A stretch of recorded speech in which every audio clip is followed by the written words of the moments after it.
to go over some of my strongest decks.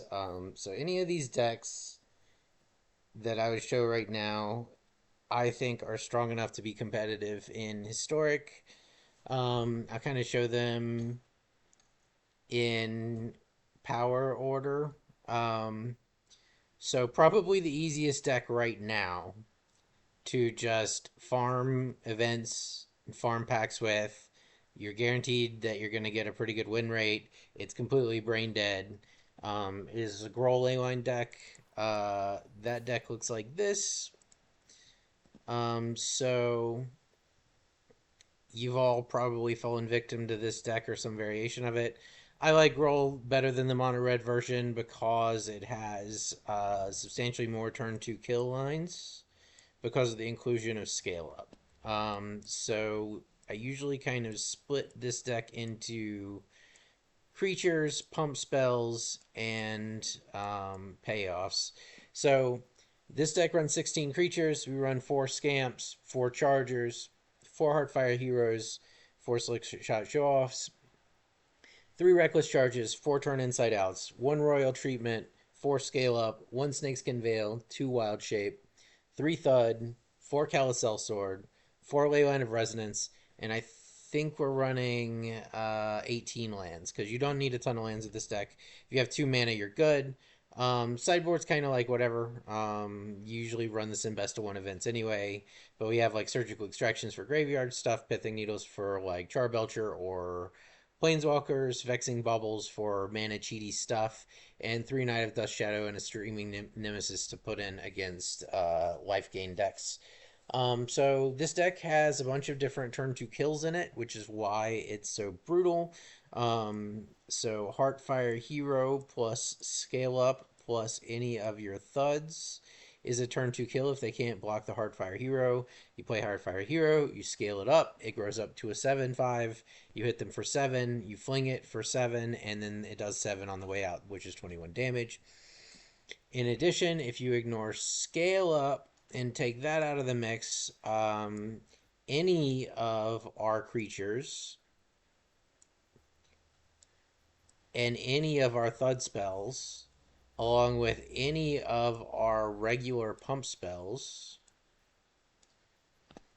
is a turn 2 kill. So if you have any combination of one of these creatures, one of these thud spells, one of these pump spells, and a ley line, you can turn 2 kill with it. What else? What else? What else? I mean, that's pretty much it. The deck is brainless. You'll lose brain cells playing this, but you'll win a lot. It's very easy. It's not terribly expensive on rares. So if you are a budget player, you don't have a lot of card. I mean, you will need some rare lands. That's really where the largest expenditure goes. But as far as like, there's only 8 actual like rare cards in the deck, so you might be able to hack together a version of this with cheaper lands. The only thing I'll warn against is you want pretty much every land to produce red, so that's why we're running Mana Confluence so that we can potentially cast Calicel Sword. We're running Blackleaf Cliffs for the same reason, but the majority of our multicolor is green, whereas we have 8 of these, or we have 12 green sources and only 8 black sources. So yeah, this is Grull Leyline. This deck is nuts. It's super busted, and this should probably be banned, but we'll see. Okay. But this is probably the most boring because it's just like punch your opponent, I win, you lose, GG, move to the next game. So I've been playing this in top 100 Mythic, and it's pretty good. This is Boros Enchantment. So this deck is strong because of the interaction between Light's Paws and this super busted enchantment here, Sheltered by Ghosts. So this is basically an Oblivion Ring for 2 mana. It has to go on a creature, but it gives the creature lifelink, +1/+0, and ward 2. So there's a lot of interesting lines in this deck. You can, for instance, suspend Demonic Ruckus on turn 1, or plot it on turn 1. Turn 2, play a Light Paws, play Demonic Ruckus, and then tutor Sheltered by Ghosts from your deck to immediately exile something and give Light Paws ward.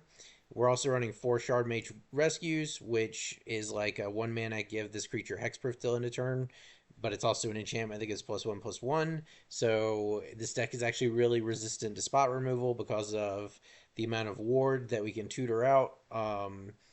It has a lot of interaction. We can get really big really fast, and we also gain a lot of life. So, like, you actually have a pretty decent matchup into things like Grull Leyline that we just saw before. If they don't get the nuts and kill you on turn 2, on turn 3, you can exile whatever their win condition that they put down, and then you can get lifelink and a big Light's Pause. We're also running. Okay, so as far as we'll divide this up into 2 piles again.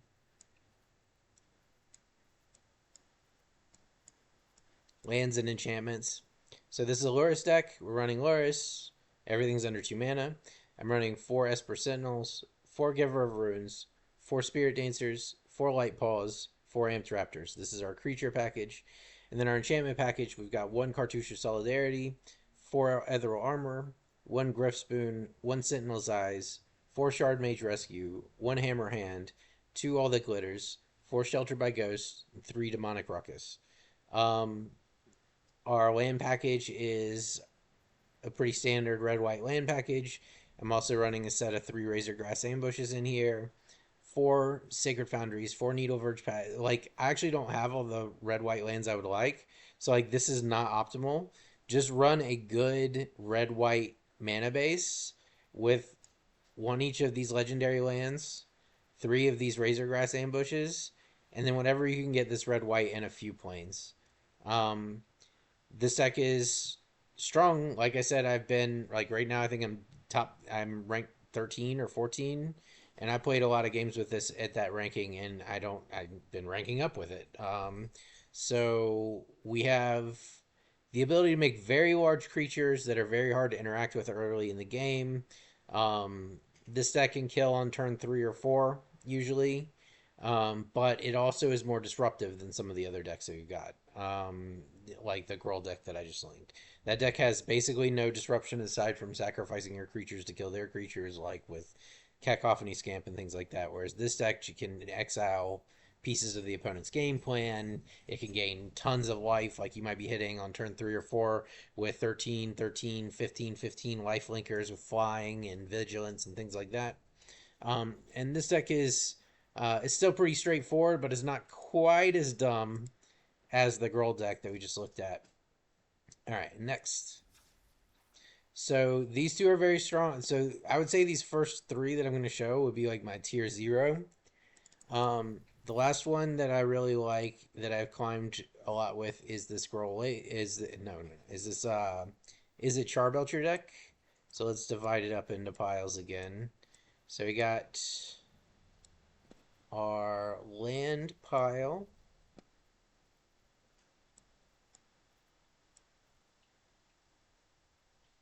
our treasure producing pile,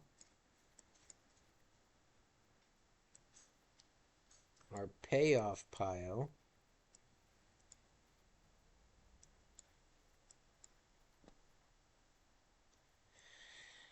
okay, and our enabler pile. So the way this deck works is you have no lands in the deck. You're running entirely MDFCs.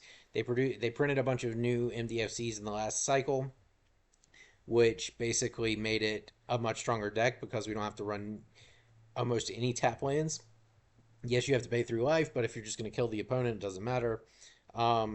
So basically, this deck is trying to get to 4 mana to either feat and cast a Charbelcher, or if you have Leyline of Anticipation, cast a Charbelcher at the end of the opponent's turn. Since we're running 4 gambles, because that's the best tutor you can really get for this in these colors, because we're running 4 gambles, we also have a set of utility cards here that are meant to help us either stall out the game against strategies that can go faster than us, or get ourselves out of locks where we can't use our thing, or give us a way to kind of fight back against control, right? So most of the time, you will find yourself gambling for like a win condition. But if you already have like 2 Charbelchers, so you're not worried about discarding one of them at random, or you have a Charbelcher and you're up against somebody and you know they have a counterspell, or you're up against somebody and you know they're going to combo out from their graveyard next turn or something like that, then it may make sense to use your gamble to go fetch up an Orange Chant or fetch up a Surgical Extraction. Or maybe they have Karn on the board and have already played a Charbelcher but you can't use it. And you draw a gamble and you use it to fetch up a Cyclonic Rift so you can bounce their Karn at the end of their turn. The rest of this deck is basically focused on creating treasures. Usually, you want to use Offer You Can't Refuse to counter your own 1 mana spells and 0 mana spells to get treasures. So this deck does have a potential turn 2 kill.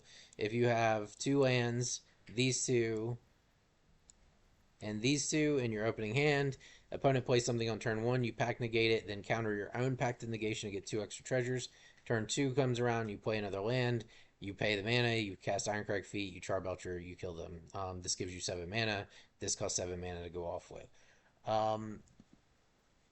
You can also wait to use this on turn 2 and cast Strike It Rich and counter your own Strike It Rich. Magma Opus is just another way to create treasures for 2 mana. So like maybe a lot of time, the most common win is going to be turn 3. So a lot of times your pattern may be tap land on turn 1, turn 2, shock in a land and Magma Opus at the end of the opponent's turn, and then turn 3, shock in another land and combo out and kill the opponent. Leyline of Anticipation is the card that I don't see people running in the other Belcher decks I see. I love this card in this deck. It's insane. This gives you so much leeway to fight back against control strategies. It gives you so much leeway to fight back against removal strategies. If they're running a control deck and you have this out, they just can't ever tap out on your turn because, hey, you might have an Ironcrag Feet and a Charbelcher in your hand, and you might be able to just combo out on the stack. Another thing that I see people doing that I disagree with in Charbelcher is they'll run Indomitable Creativity. Yes, that's what you should run, but ever since the Magic 24 set, core set, this card exists. Because when you're running this deck, you're almost always using creativity on one of your treasure tokens, because it's the only real presence you have on the board. Creativity, in effect, costs 3 red and 2 colorless, because you're blowing up one of your treasure tokens, which is effectively a mana.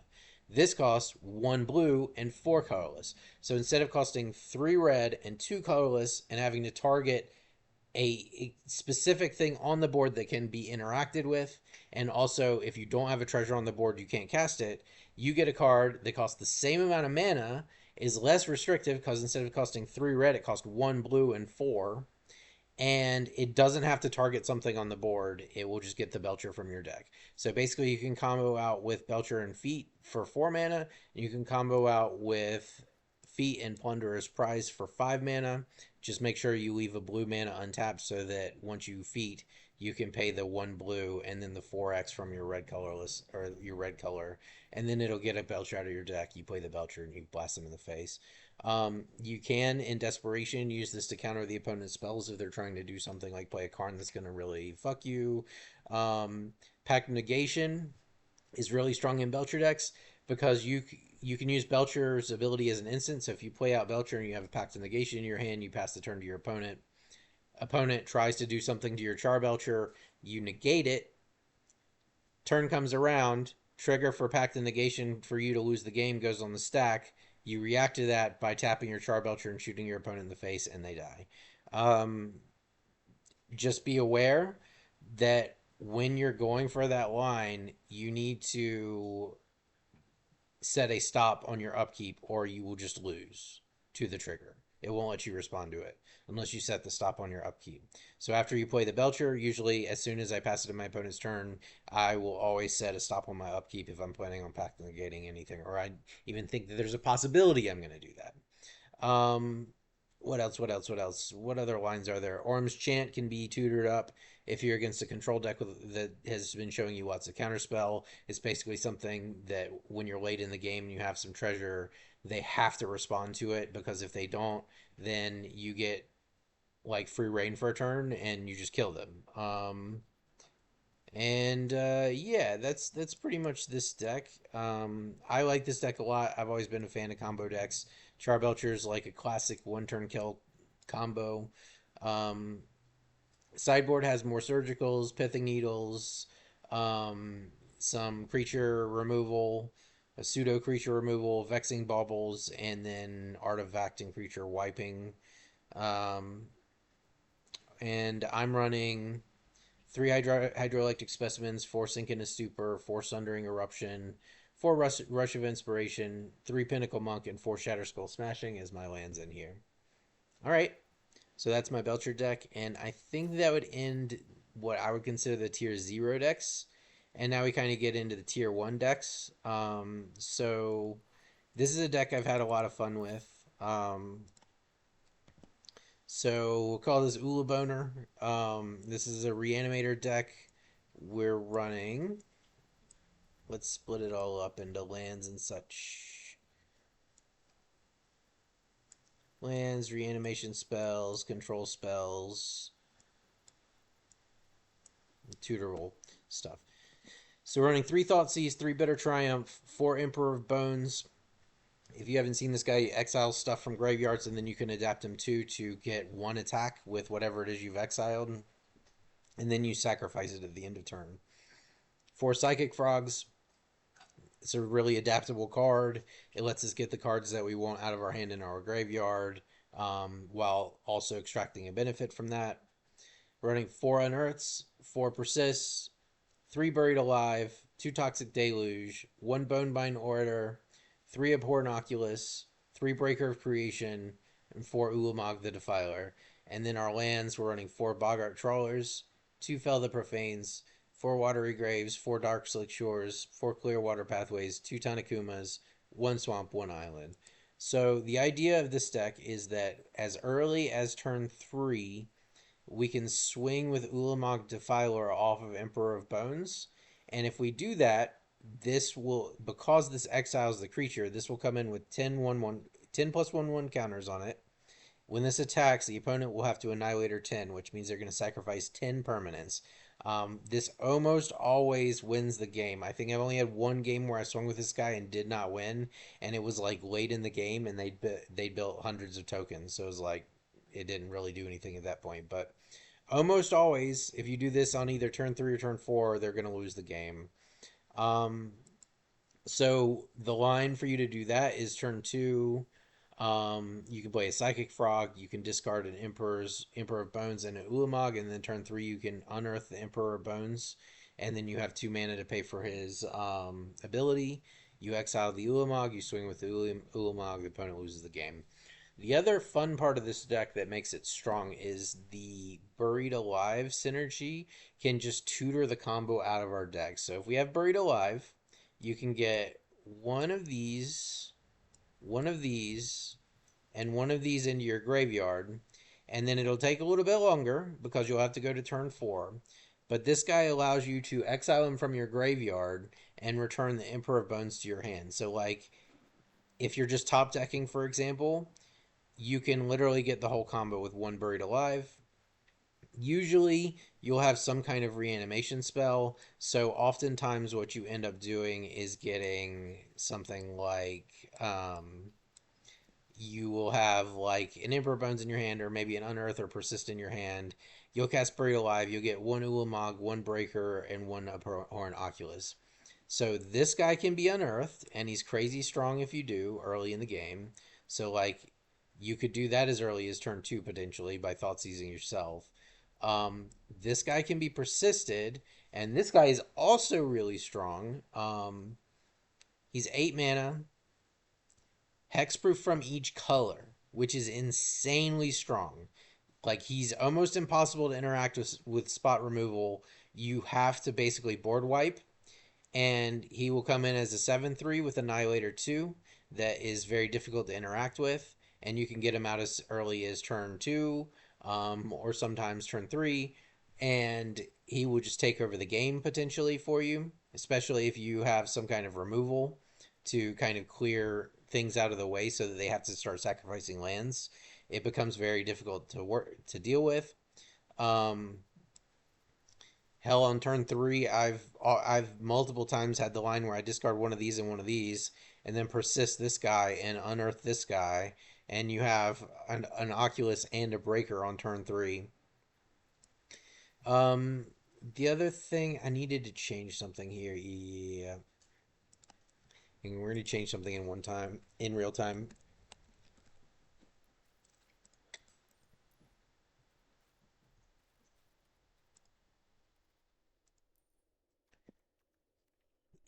We need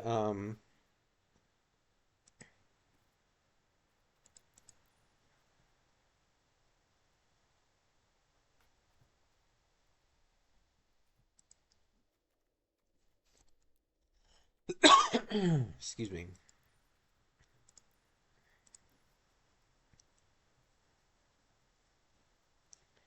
There's a I ran into a situation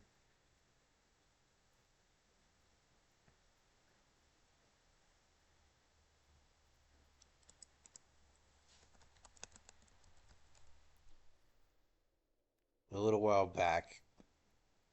There it is. So get rid of these Clearwater pathways, I think, and replace them with underground rivers. And I'll explain the reasoning why we do that. So I ran into a situation a while back where I wanted to hardcast this guy, but he actually requires colorless mana to hardcast him. So I would suggest running it with 4 underground rivers so that you have a source, a potential source of colorless mana. In case you get into a situation where, like, I think it was late in the game and I top decked one of these, but I couldn't actually cast it because I didn't have any like pure colorless sources. Whereas if I'd had these, maybe I could have cast them, gained like 12 life, and now all of a sudden I've got like a huge threat that's really hard to deal with. Um, this is just a really quick reanimator strategy with a decent touch of control that has like a knockout punch with Ulamog, and it's a lot of fun.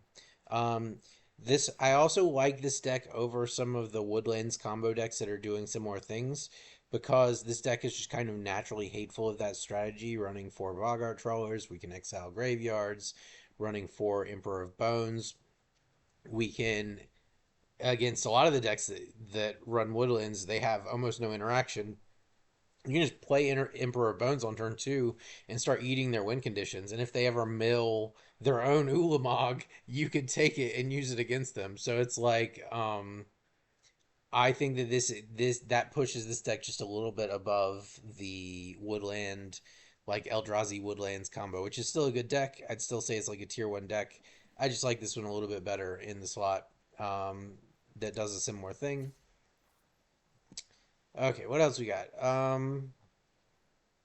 So we went over this. Okay, so the other two tier 1 decks. This is Eldrazi Woodlands, or at least my version of it. Well,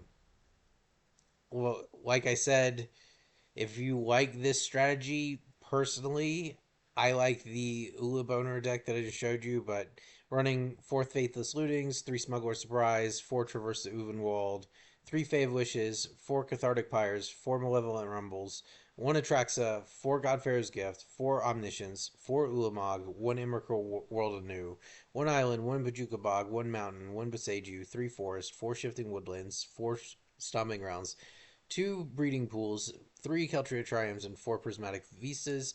Our sideboard is here so that if we hit Omniscience and we have a Fae of Wishes, we can just win the game off that. So you got a couple different ways you can win the game here. Reanimate a Godfarer's Gift with your Shifting Woodlands and use that to get Ulamog back and smack them for Annihilator 10. And you just basically wreck them. Like, this is the same thing.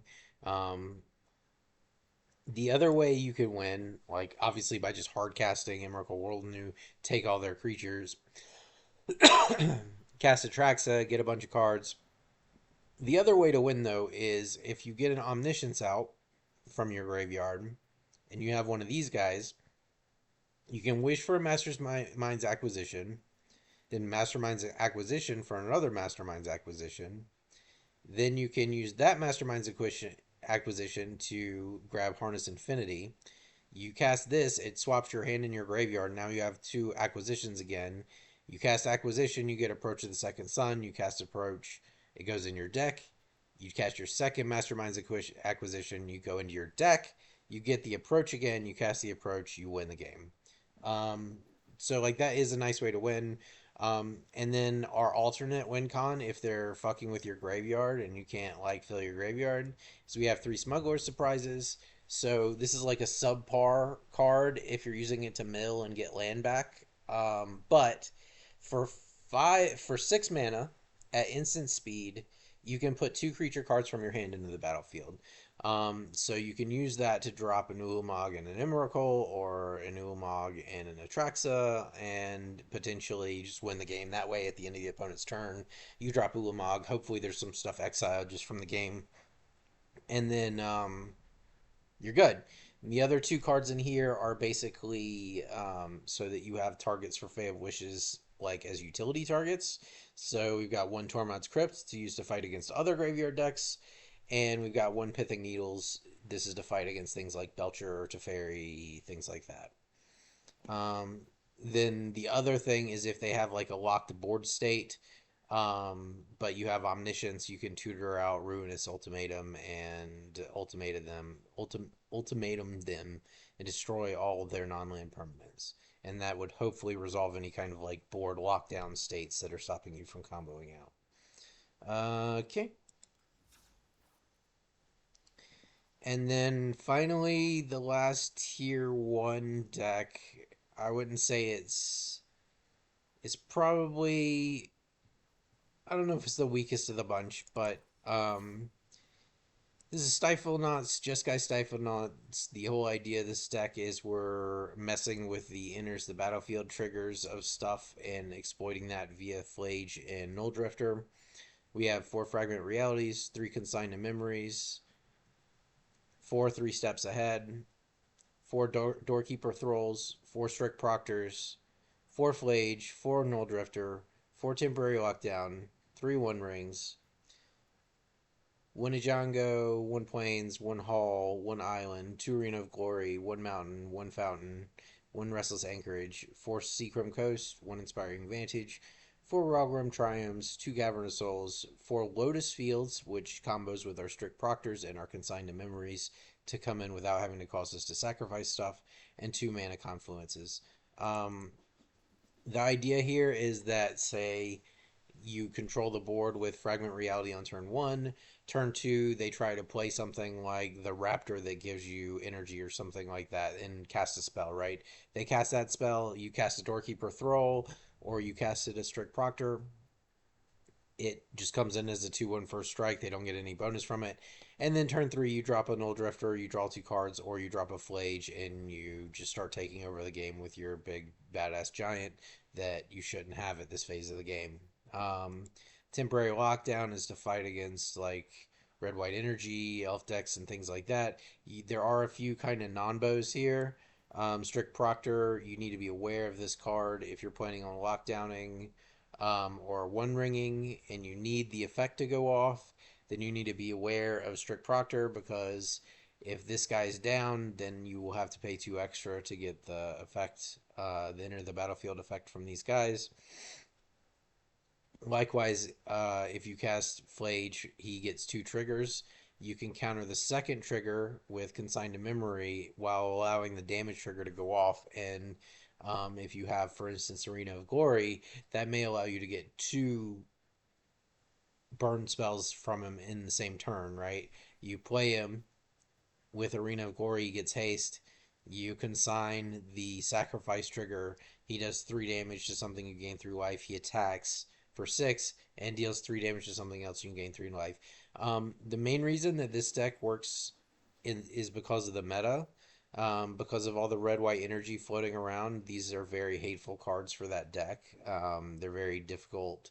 Like a lot of their removal that would hit Strict Proctor will either require them to invest multiple cards worth of energy if it's Galvanic Blast, or if they're using the enchant that is basically an Oblivion Ring for 1 mana, but you have to pay an energy each turn. That's very hard for them to use with Strict Proctor in play because they don't usually run a ton of mana. So yeah, this deck's strong too. It's just I don't know if I would say it's as strong as like the tier 0 decks which again, I think the tier 0 decks right now are Izzet Belcher, Boros Enchantments, and Grull Leyline. Those are my favorites, and or maybe not. Maybe favorites is a long haul because I kind of despise both of these decks, um, but they're too strong to not play. So I like the Belcher deck. I kind of despise these two decks, um, but you know it is what it is. If you want the one that's just the most brainless with the least amount of rares that you can just play and like get wins with, then this Gruul A-Line deck's good. This requires a little bit more thought, and then this one, I mean, Belcher's also pretty brainless, let's be honest, but this one has more play lines because of like the ley line of anticipation, being able to play stuff at an instant. Um, it's just really nice. I like it quite a bit. So yeah, that's the decks that I've been playing. Let's let's play some games. Play a quick ranked game. Maybe play a quick ranked game with each of the top three.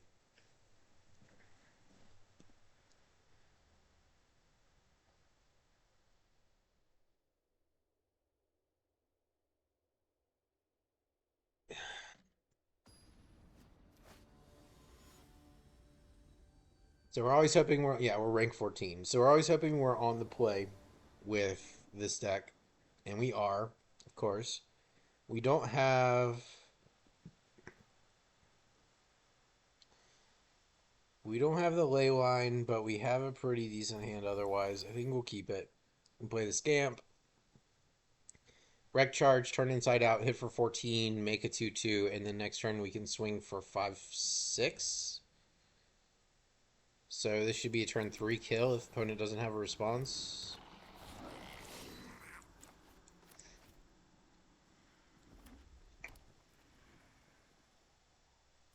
They're going to kill our dude.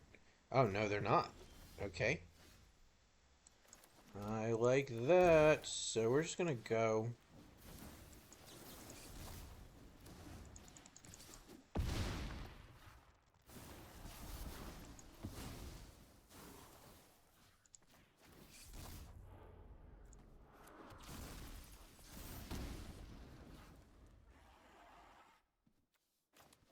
Next turn we have Heartfire Hero, Reckless Charge, Heartfire Hero.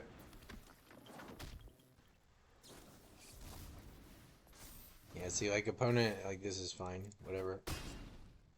We just win. Oh, even better. Alright, so we get the win there. And that's without even having the ley line, right? The deck is just fucking insane. It's super explosive. I used to play a more black heavy version of this, but with the addition of the ley line, meaning that we can't run Loris anymore, I think now it makes more sense to run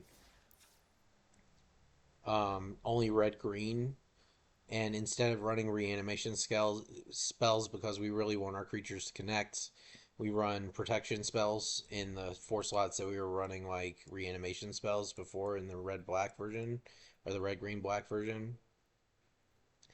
So yeah, this deck is bananas. It's really stupid.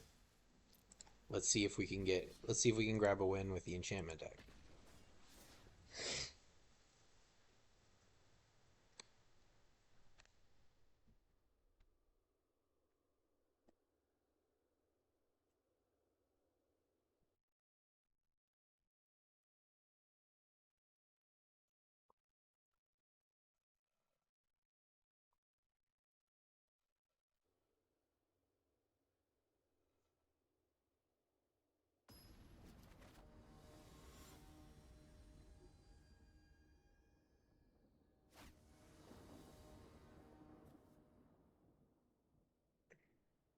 Okay, looks fine.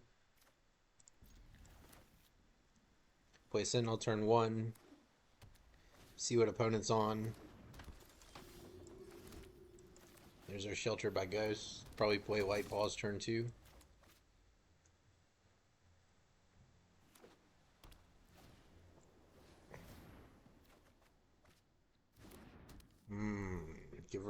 Woodlands is interesting. We don't really care about the tapped thing. I think I want to play Light Paws here.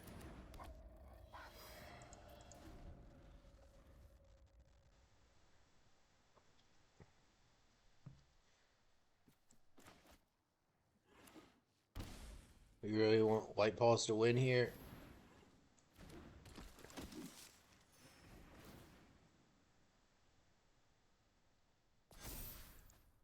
Perfect. Alright, so now we drop the fucking hammer. All that glitters on Light Paws. This is why this deck is strong. Light Paws tutors out Shelter by Ghost, right? Shelter by Ghost takes the only effective blocker he's got. Ethereal Armor on Light Paws. Take that action. Griff Spoon. We get flying. We punch him in the face for 12 and gain 12 life. It's just really nasty. I mean, opponent had enough there, right? We had 2 more O-rings in hand. It's really gross. Has really explosive turn 3s. You at least got to see the tutoring out aspect of being able to tutor Oblivion Rings from your deck is insane, and it also gives ward to your creatures, which is also insane. Now, it is kind of an all your eggs in one basket situation where if they do come up with a solution, say they have a turn 3 fatal push for your boy and the mana to pay for the ward, it can hurt a lot. But you also have lines where like, oh, you play the Giver of Runes on turn 1 and then it's not really viable anymore. They have to pay the ward and you still have the Giver.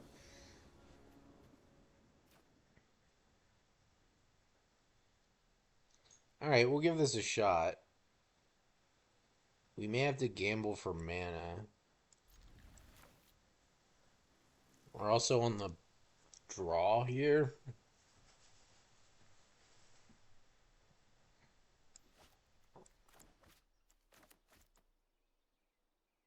If the opponent's on something slow, we should be in good shape. If they're on something fast, it may be a little bit more rough. Great, I like that. Oh, that helps immensely. So here's one of our lines. We're gonna... Oh, and there's the Belcher too. So we're gonna press full control, play our gamble out, counter our own spell, get 2 treasures, pass the turn.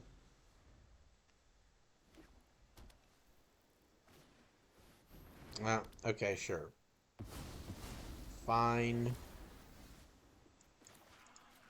Play land, pass the turn.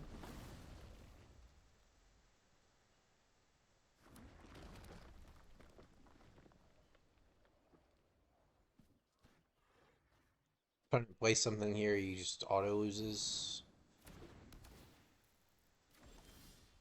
Okay. Alright, and then Opponent just auto loses because we have Feet and Belcher. We play Belcher, we shoot opponent in the face, and opponent is dead now.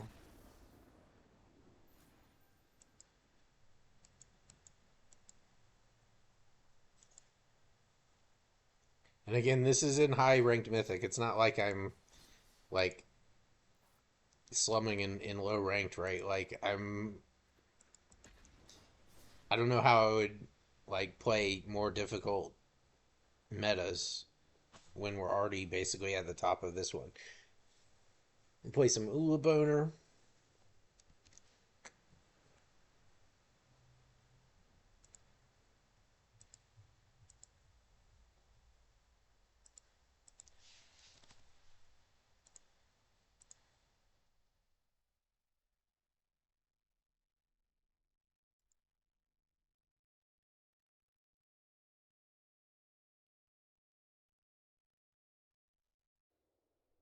But if I was gonna play one deck and I had limited time and I wanted to just farm currency from events, it would probably be Grull Leyline just because the games are super fast. You just boom, boom, boom. You play games, you win games. You either win or lose. Very short amount of time. mulligan that.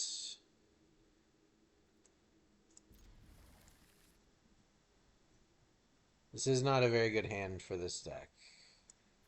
If we can find a way to get this in the graveyard, we're in good shape, but... Nope, never mind. The other problem, if you're playing a deck like this, is you will hit situations where I swear to God the game is rigged against you, especially if you start winning too much, and it like, okay, great.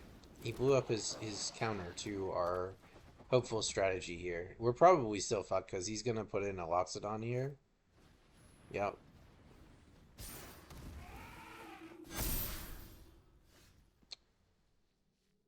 Okie dokie, we're going to play this tap because our only hope at this point is Toxic Deluge, but I don't think we're going to have enough life left to do it. Now, if he were to do another Loxodon... Oh, yes. Oh, this is beautiful. Perfect. We only take 4. Oh, it's so good. It's the best thing that could have possibly happened. Opponent was a turn too greedy. And that lets us completely board wipe.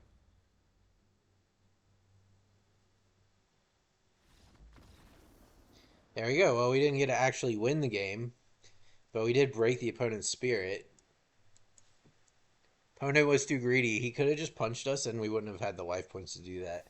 But instead, he decided he had to go for that second Loxodon.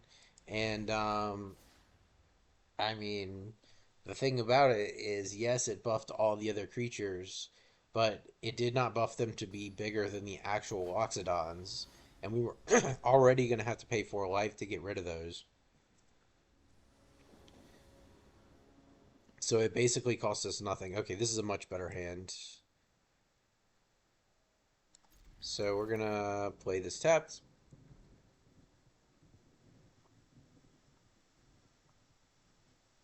Turn 2, we'll play Psychic Frog. And turn 3, we'll have an Oculus.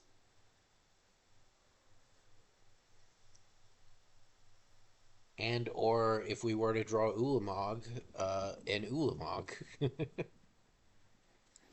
Don't just scoop, dude. Come on.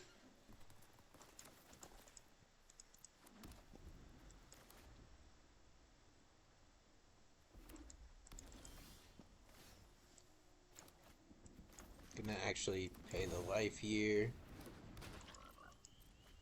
Play out our frog.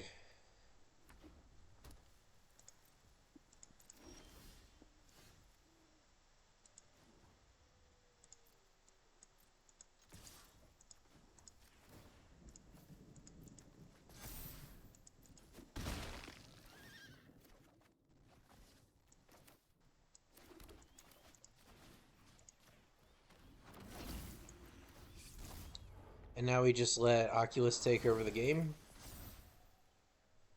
Gonna be pretty hard for our mono red opponent to deal with, I think. Oh. Oh, we didn't even get a combo. We could have comboed there. We discard the Ulamog, play Emperor of Bones, and then reanimate Ulamog, swing for 5 from the eye, 2 from the token, 17 from the Ulamog. The opponent annihilates 10 permanents and takes 20, 25 damage or something like that. Alright, and there's that. What other decks did I go through here? That was it, right? We did this one, this one. Oh, no, we did Stifle Notes too. Alright, and this is the last one. I swear I'm not... This is not edited. We're just getting wins. We're just getting lucky, basically.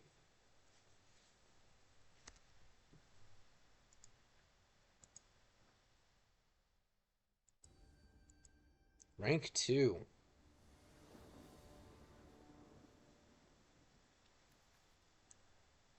Alright, this looks fine.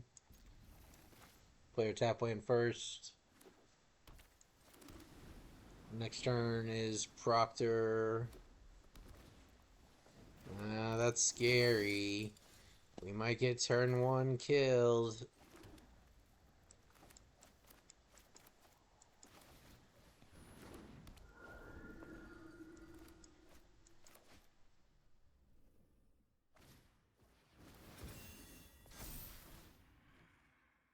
We're just gonna take this hit, I think.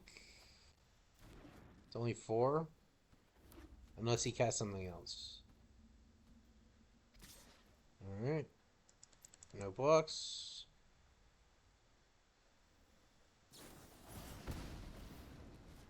Sure. Not the worst thing that could happen. It's not the best thing that could happen either. So we gotta do this. Man, that fragment would have been great. We have to do whatever we can to stop him from just killing us here. Which means that we will probably run Null Drifter and Proctor under this thing.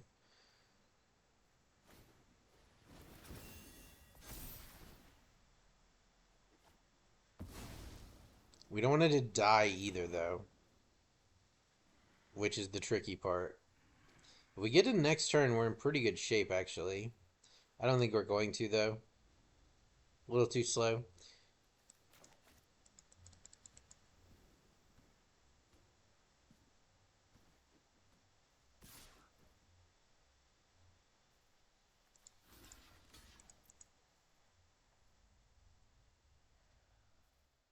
So the reason we don't put the Null Drift under it is because we don't want it to die. If it trampled 4 over and then it sacrificed for 8, we're just dead. If we get to the next turn where we can fragment it, we're in good shape. But he's probably got this. He's probably got a fling spell, most likely. Oh, nope.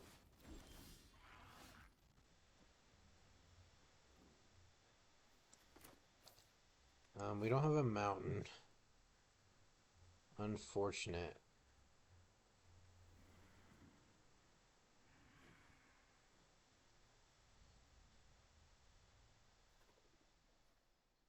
If I swing, what are the odds that he sacrifices that hero just for the damage?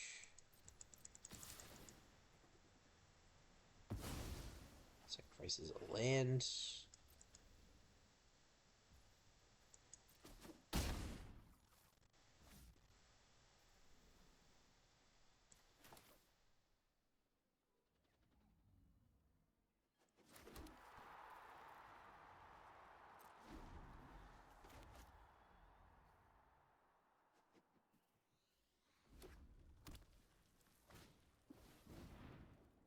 Plays a slick shot. Plays a slick shot.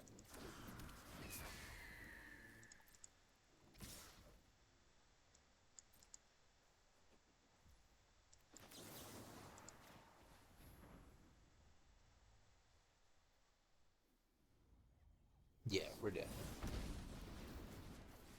Alright, fair dukes. That's kind of how it runs. You take a tier 0 deck against a tier 1 deck.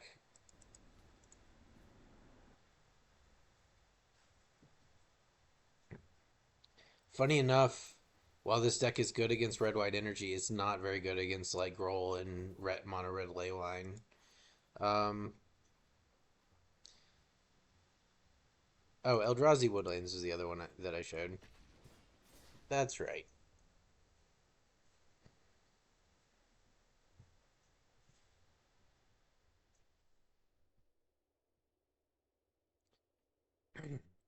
Red-white energy is another one that's like a tier 0 deck. I just don't like it. I actually think I hate that one the most. So I don't play it. Um, it's just fucking like I don't hate the deck as much as I hate like the idea that Blizzards would print all these ultra busted cards in the same like color pairing and not think that like, oh, maybe there's an issue here. Like maybe we shouldn't do that, you know?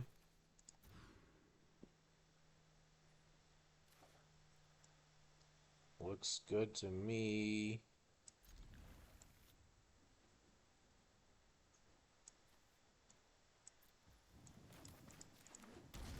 Play Wood Keltria. Faithless Looting. We have 2 cards to discard here. Creature, Enchantment, Sorcery. We already have 3.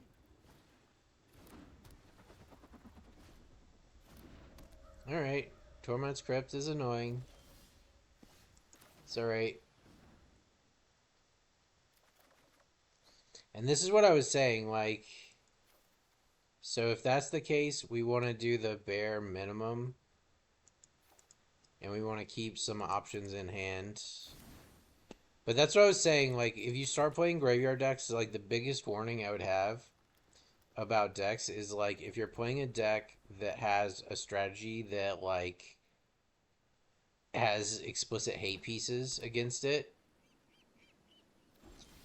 and you start winning too much, I swear you will start to get people running like inordinate amounts of those hate pieces. It will like match your deck up against decks that are like ideally going to beat it, right? Which is really fucking annoying. We had to make him use Tormod's Crypt here.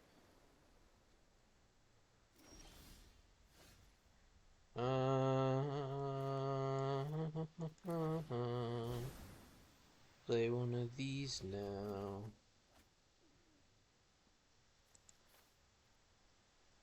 What do we have in here already?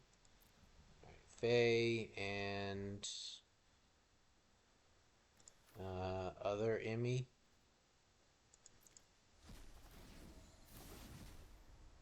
Oh, you can also play this with Madness, but you can't, like, the problem is it's 6 colorless, which is not likely to happen.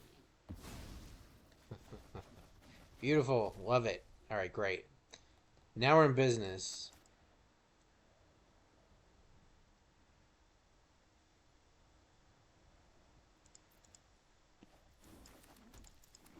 And we even get a creature because opponent ordered his triggers wrong.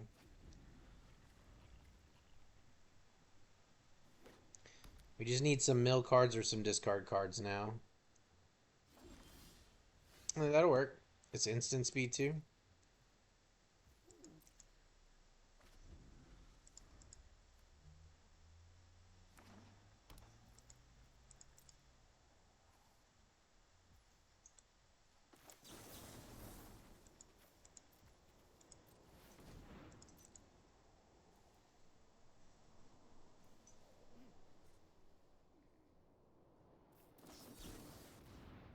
Sure. Whatever, it grows our shifting woodlands anyway. Okay, perfect. Another instant speed discard spell. That's what we like to see.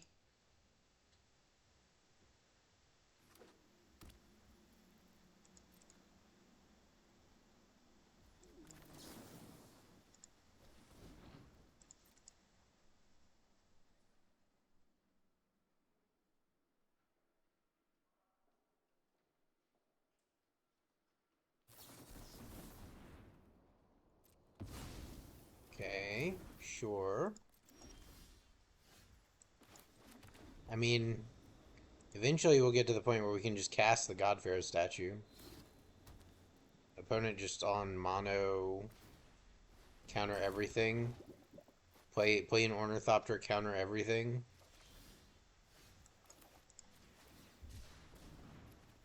Grows.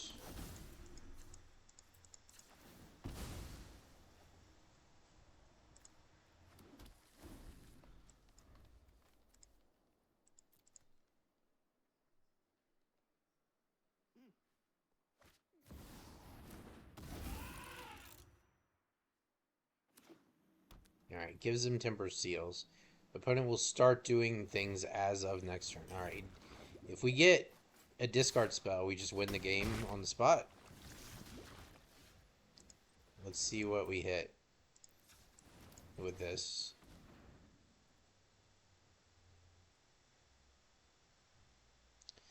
Complete whiff. Alright.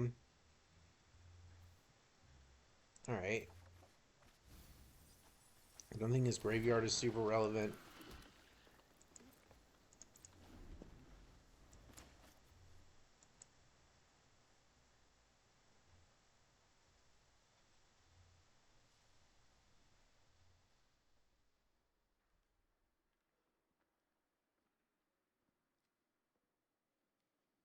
Next turn we just play God-Pharaoh statue, get back a Ulamog.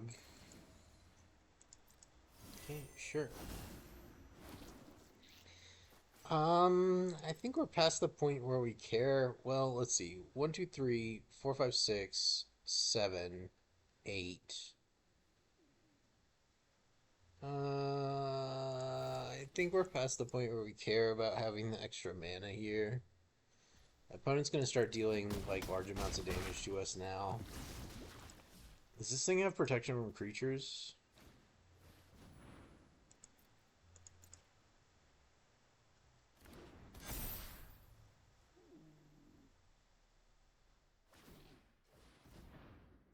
Opponent does not have counter spells anymore. I do not believe he has counter spells anymore. Alright, we need a good spell. God damn it. Okay.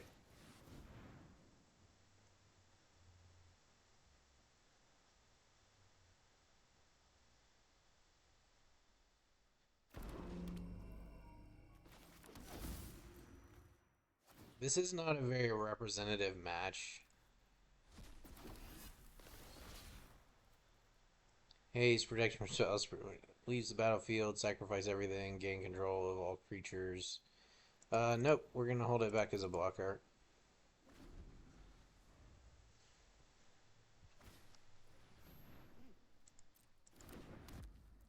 Sure. You just want extra artifacts? What's going on?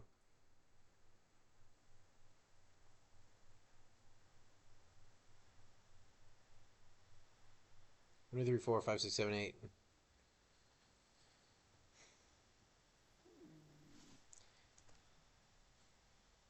A, we're against a deck that I don't think is a very serious deck. B, we're getting turn 1 Tormod's Cryptid main deck, which again, I've talked about how I don't like the fact that it really feels like you're getting like basically forced into sideboard crap. Alright, sure. We're gonna block the Shaper.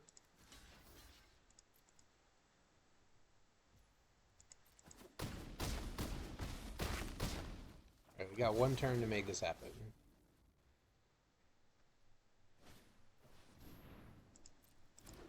Yep.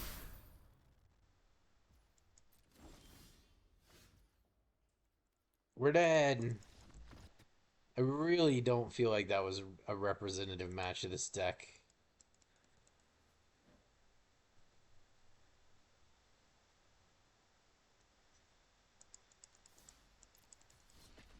We'll play one more.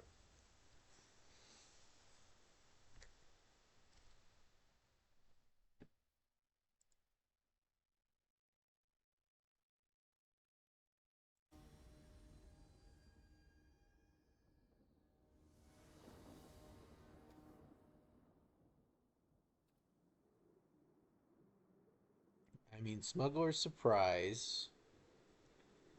I think it's too many Ulamogs in hand.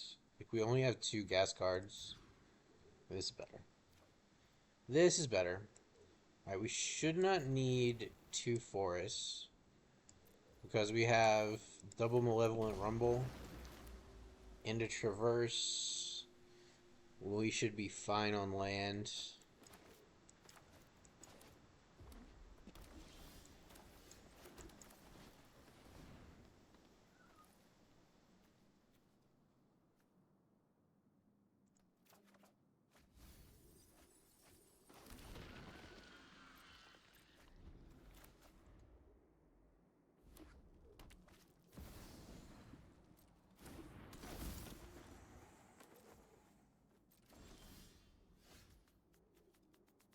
Another Rumble.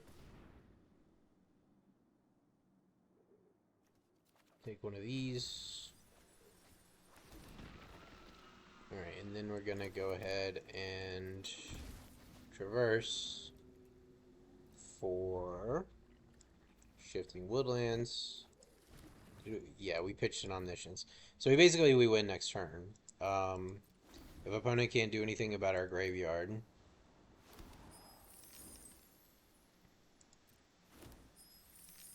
Okay, opponent gives us a treasure. Screaming Nemesis. It's a fun card.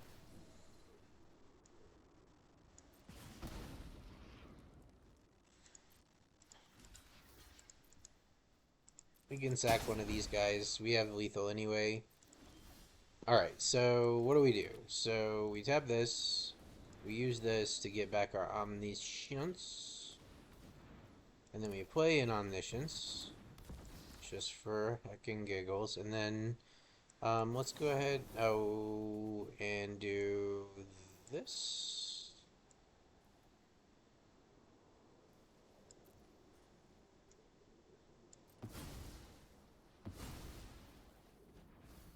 See if we get anything good here. We don't. It's fine. So we have to go with our, basically our alternate win condition here. But that's fine, because our alternate win condition works just fine. And from outside the game, and now we're going to get Harness Infinity. Cast Harness Infinity.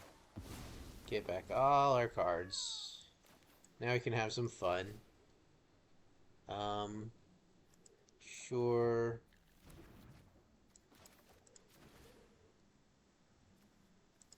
Sure. Sure.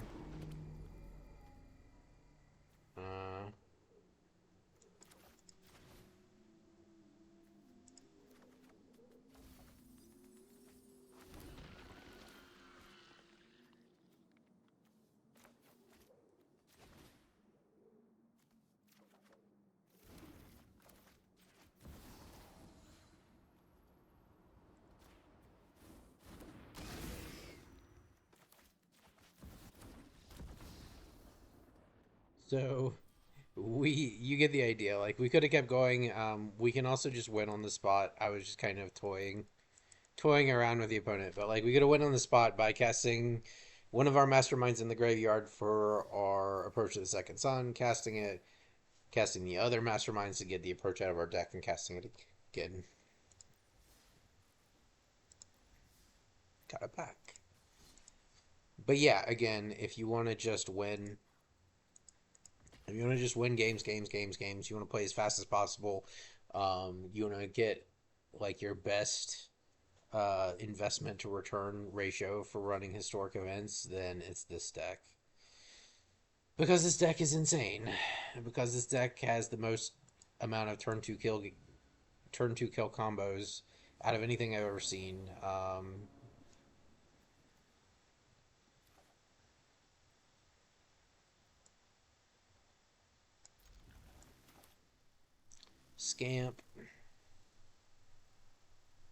Scamperoni.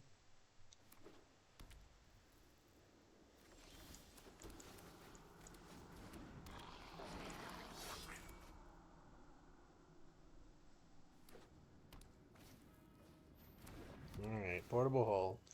Be a little bit slower game here. And we might just lose. It's possible. If we mana up a lot, though, like, this is a hand that could potentially just win out of nowhere. Red-White Energy is probably the deck in the meta that you want to see the least with this. Oh, that's a bummer, dude. Maybe you shouldn't play stuff that you can't cast with Raptor in your Raptor deck. Alright. Keep going. We're just going to hardcast the Leyline here next turn. Opponent hasn't put any pressure on us yet.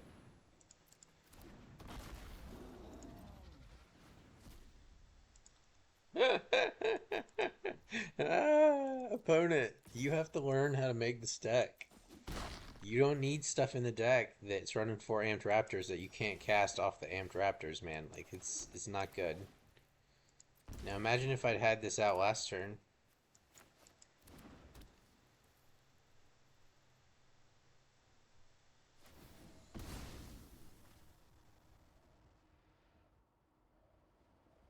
So pretty much any creature in our deck is like instant death, as long as that Leyline stays there.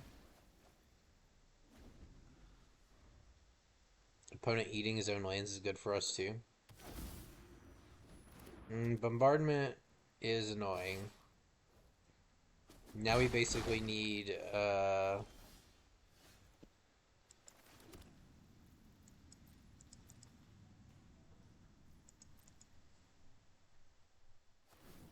Bombardment is like opponents getting like every card that we don't want them to have, basically. The Portable Hold, our first creature on turn one, and then we didn't draw any more creatures except for our Sellsword. And now we got Goblin Bombardment with multiple creatures out, which is really fucking annoying. We're gonna have to force him to use it with our Den of the Bugbear, probably.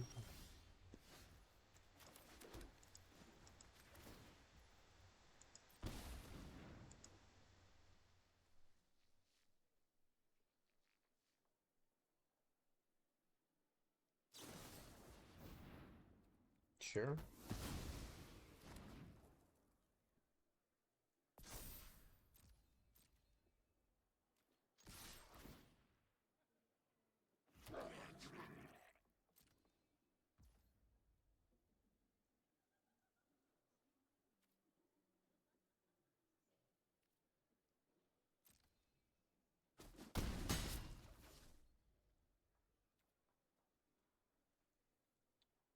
Enter.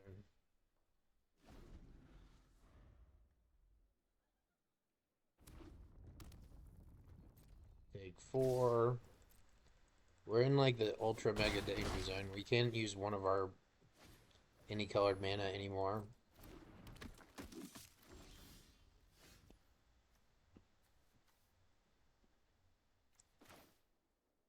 Actually can't use any of our any colored mana. What we can do is reckless charge this guy and force our opponent to sacrifice. Oh, really?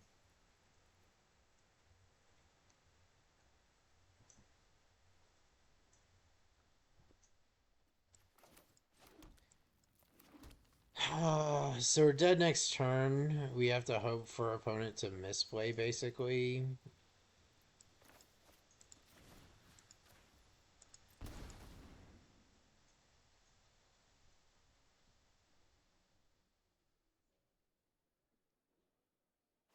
He should just go face with us, which is why I said we have to wait for him to misplay.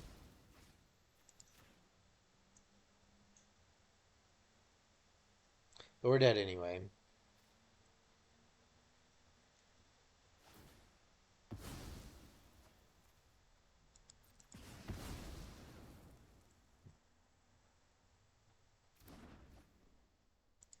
Alright, we're dead. Attack us for 2, sacrifice for 1. Like I said, we really... Are we on the play there? I think we were on the draw, right?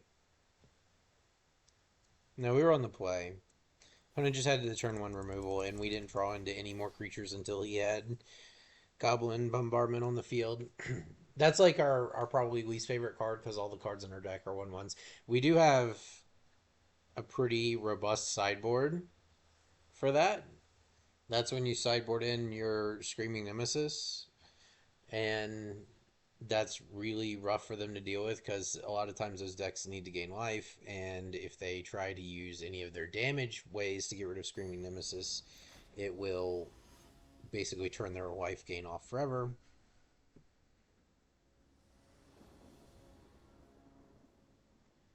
Yep. We'll keep it.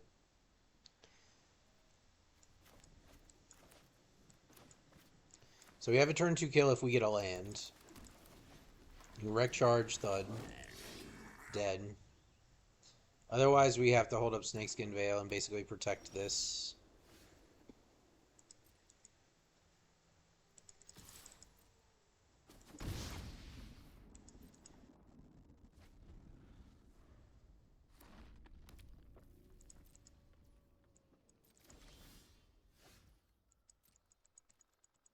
Again, we're chilling.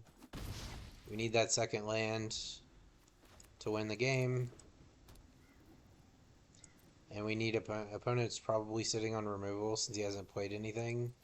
So like we need him to use his removal before we play Snakeskin Veil.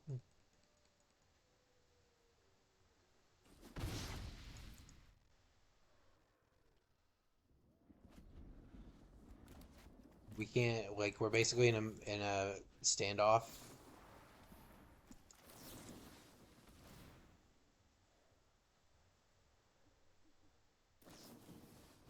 This is fine. We like that. We just want to land, please. Heartfire Hero.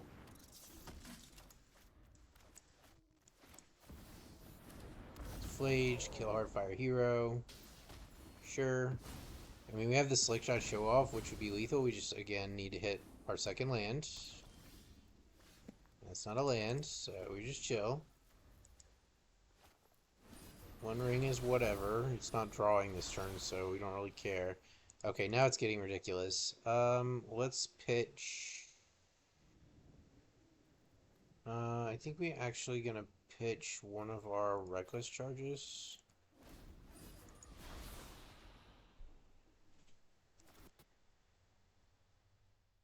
Sounds like my wife's time, so I'm gonna go on mute for a bit here.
Yeah, so we're doomed here. Doomed, I say.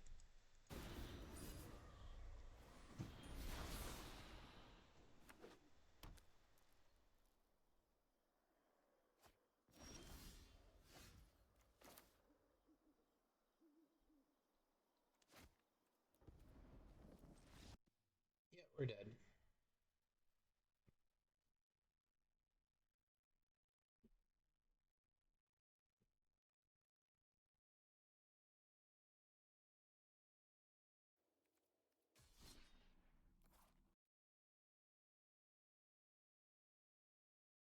Maybe every time I lose one, I swap to a different deck.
Yeah, just a little bit too mana screwed there to fight against the freaking multiple copies of Strike Proctor. Like, we basically needed to find 2 mana, like, so that we had 4 mana for our Sheltered by Ghost way earlier, because we were holding a Sheltered by Ghost that whole game. And if we'd had 4 mana, we could have played it, exiled something, and we would have been fine. Exiled the Null Drifter, and we wouldn't have been sacrificing every turn.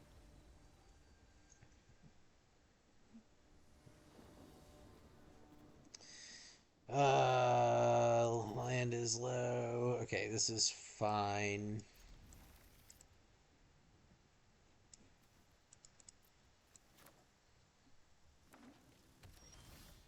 Play a Sentinel.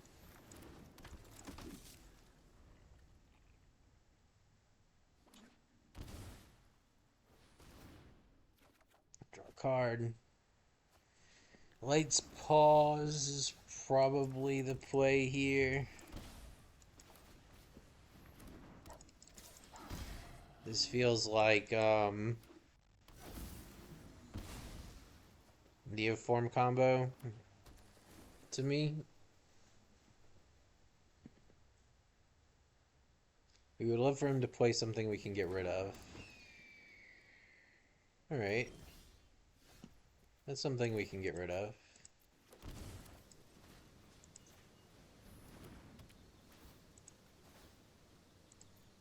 Let's go ahead and fetch up in all the glitters. We should actually play it like this, because like we have one of these in our hand, and that'll let us kill him next turn. So we're gonna play this one, and then we can just fetch and add the roll armor from our deck. And this takes him down to 1 life or 2 lives, so he can't shock in land. Ugh. Alright, we might just be dead then.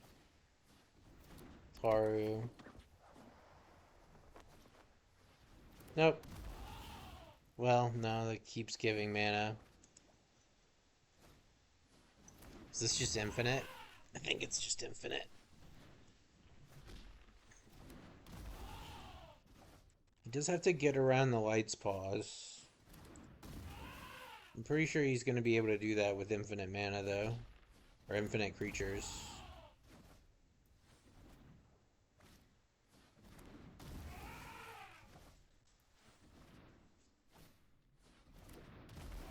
He can't pay the ward to tap Light Paw on our next turn, though. Which means that we may just barely... Because, like, he's going for... This gets 2. He's going for the thing that, like, taps the opponent's everything down. Let's see if he can kill us. He's rapidly drawing through his deck. I'm not sure if he's gonna have a way to get past the ward on the Light Paws, and if we can get into the next turn, we have some ways that we can make it so that it can't be blocked.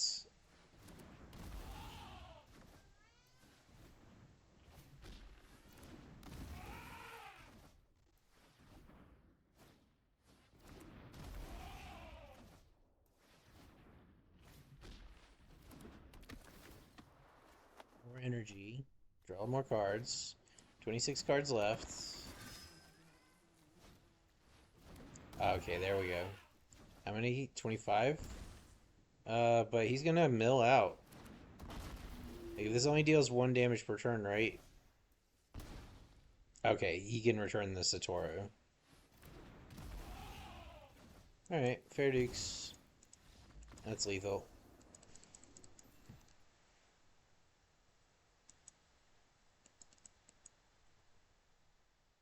Think that justifies a deck swap.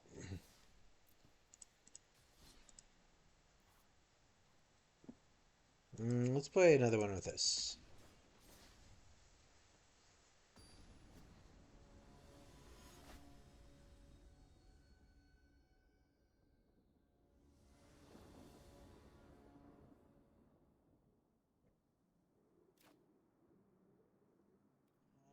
The Emperor, we have Thoughtseize. We don't have any targets for Unearth yet. We don't have any way to discard. I'm tempted to take it on the back of Thoughtseize. Alright, this is just Leyline burn. We're dead, probably. We can play Emperor out as a chump blocker with double Unearth. Alright, take one. Thoughtseize the opponent.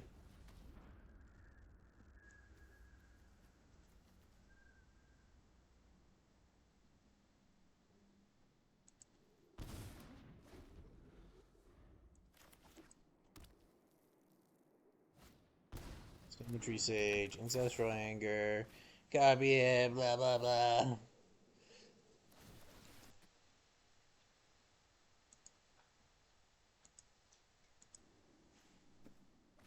Why are you boosting your Symmetry Sage? Well, I guess you get it anyway, huh? Alright, so 6. We do have a chump blocker for this next turn. And then a board wipe on the turn after. They play this. Go ahead and exile this from his graveyard so he can't use it for more buffs. We will chump block because we don't care if Impy dies because we got 2 unearths in hand. Haha. Haha, I exiled your ancestral anger. Alright, sure.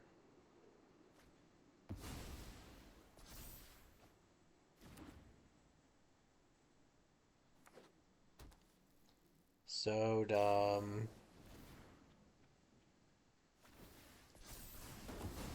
That's 10. 10 damage. We're dead? Yeah. Sure. It's lame, but whatever.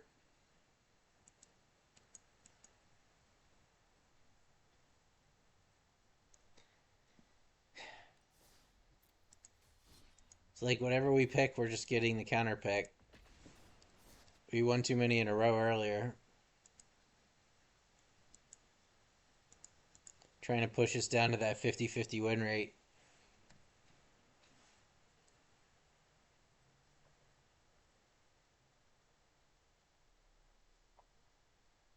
Well, I got turn 2 kill deck of my own.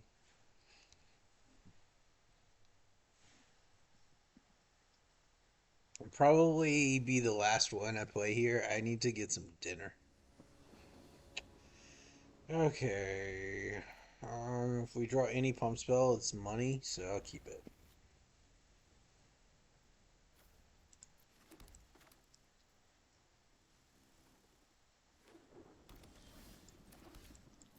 Yep, that'll do.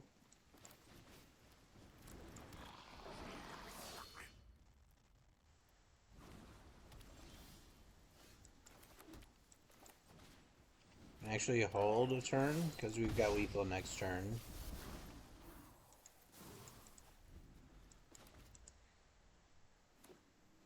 And make it harder for him to interact with.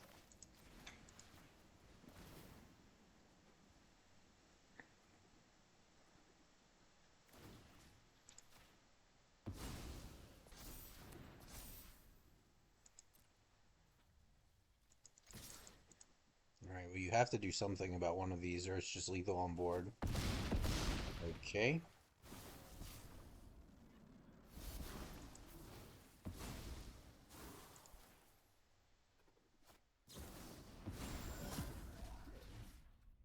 Works for me. I would have probably done that before I took the hit, but okay.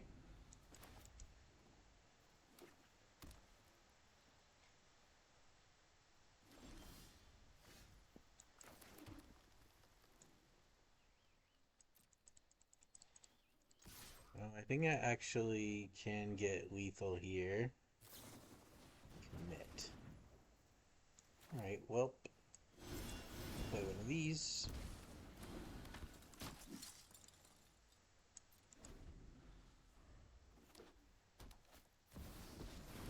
It's Fairy who slows. 2 cards left, huh? So let's think about this. I thud this guy for 2. Play this guy for 3. Thud. No, it would have been. Okay, woo. Yeah, we got it. We do it like this. Attack. Bonk. Bonk.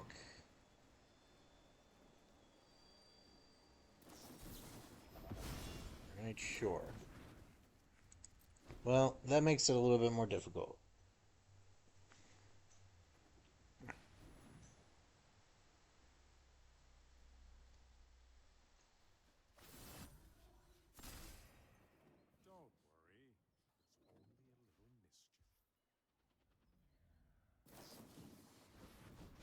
Commits us again. Alright. We play this. Pass the turn. You want to cast either of those?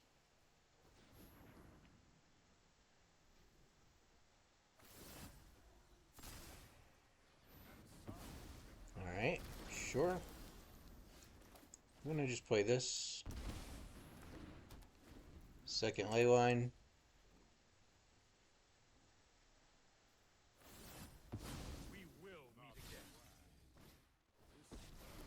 That's not good. I have practiced against meditate and prepare. It's a sorcery, right? Yeah, so at least he has to fully commit to using that.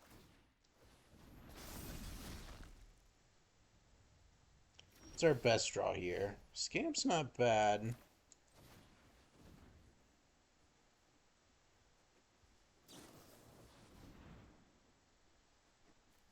Can we kill? Yes. Alright, so if I sellsword the Scamp at the Narset, it's 2.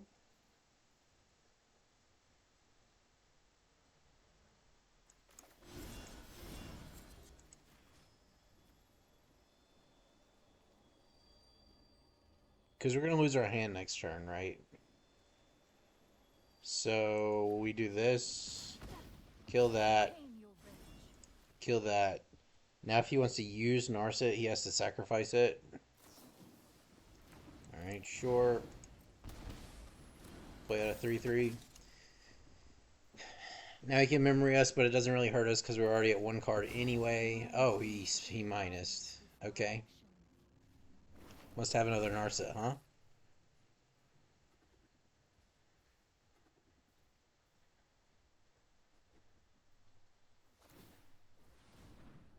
Okay.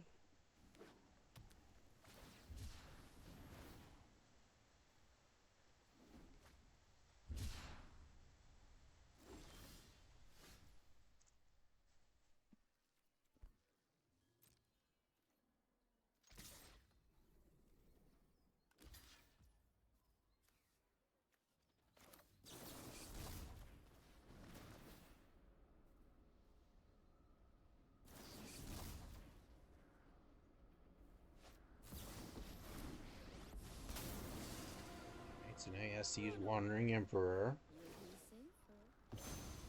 Sure. You are not much of a roadblock.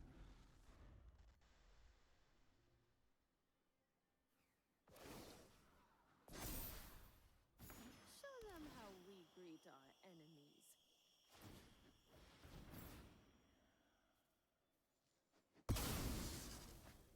That gets rid of the Storm Giant's Hall anyway. I mean, we're in a lot of trouble here, obviously. Pretty much dead. Although, Turn Inside Out is like one of the 2 cards we would need here. We basically need a Scamp.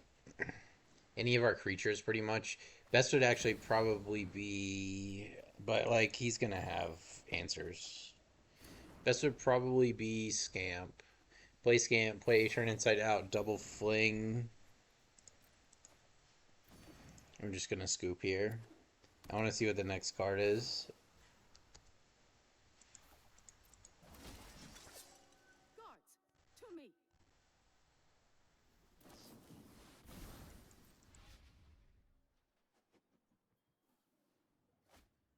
If the game goes this long with this deck, you've probably lost. That's usually how it works. Alright, what do we get?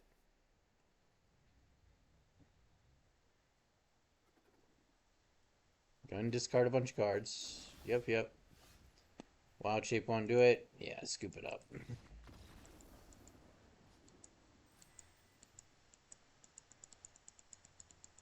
Well, now we're falling. Had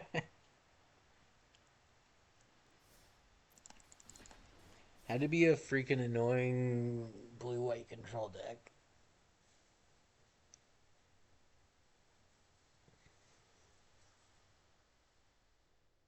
I'd like to get like a good hand, you know? Instead of just like I can keep this hand. It's like passable. Something that's like, oh wow, it's good. Not like, oh, I guess. Because a good hand with this deck kills on turn 2.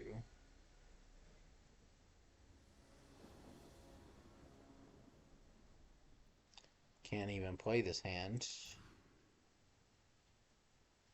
Okay. Alright, we need to draw land. But if we do draw land, it's pretty scary.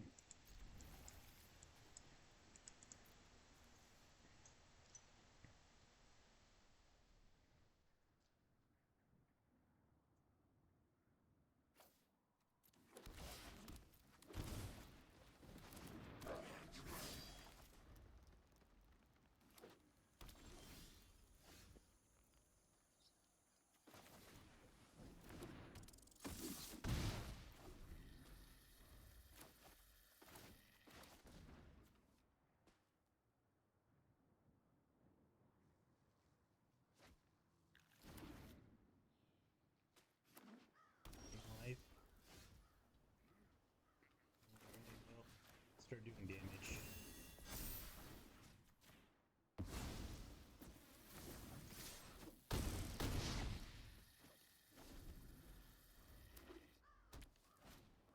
Sure.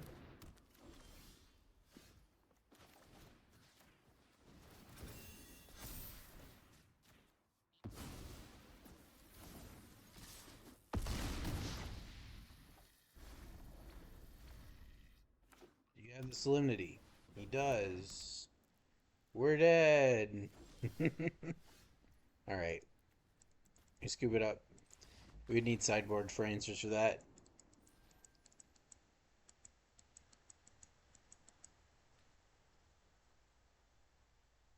That's another deck that I think has a spot in the meta is like the Solemnity 9 lives, Phyrexian Unlife deck is actually pretty decent. Like we do have I I don't remember if there's a Besaju in this deck or not. It's like we have one out by the time we find it. Like we're basically screwed. But that deck can be. The problem with that deck is it has a miserable time against control. Any kind of like good control deck is really rough. And um, if they have like destroy everything type removal, you can just lose the game outright from whatchamacallit, the 9 lives.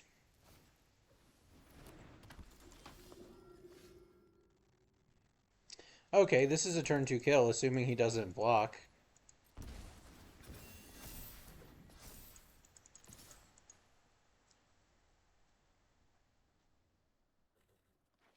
Block or die.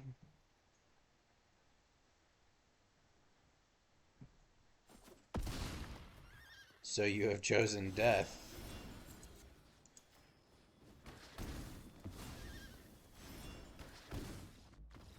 Alright. Pretty satisfied going out on that one.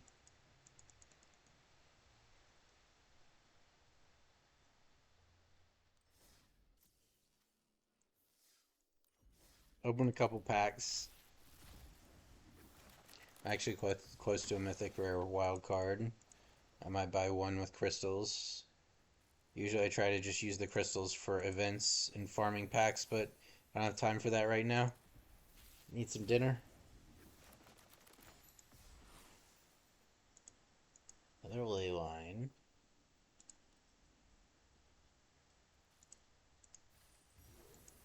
Just one. I need the rest to have backup in case I whiff an event. Ooh, I've been trying to buy these up. That's a great pickup. I've been trying to get a playset of a couple of the overlords. Hey, bought it. I want them for this deck.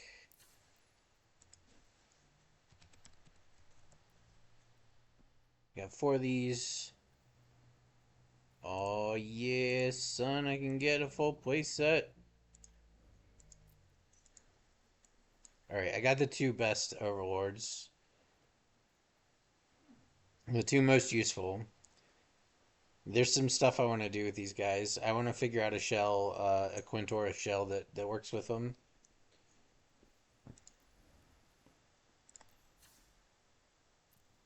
All right, that's it for tonight. Later. See ya.